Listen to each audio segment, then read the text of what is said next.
Семья состоит муж, жена, дети. Все. Кто не входит в это перечисление, они лишние люди. Можно сказать, они паразиты. Они уничтожают вас и ваших детей. Муж и жена – это одно целое. И это одно целое, ну, назовем так, воспитывает детей. Если к одному целому, то есть к мужу и жене, присоединяется еще кто-то, ну, например, мама, папа, свекр, теща, свекровь, неважно, то это целое, вот эти люди начинают разрушать.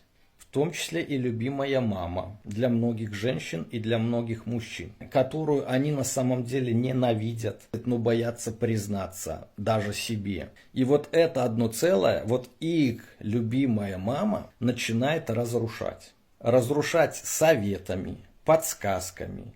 Как всегда, мама знает, как правильно, куда надо, куда не надо, она лезет с таким напором, чтобы, грубо говоря, разрушить вот эту ячейку, вот это одно целое. Но это не только мамы касается, всех, кто не относится к этой уже новой семье.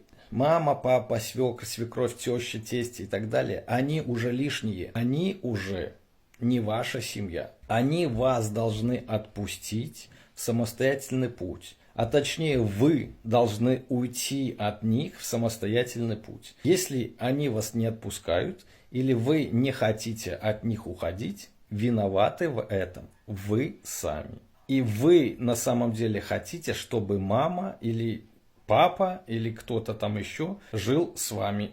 На это у вас есть причины, которые находятся вот здесь.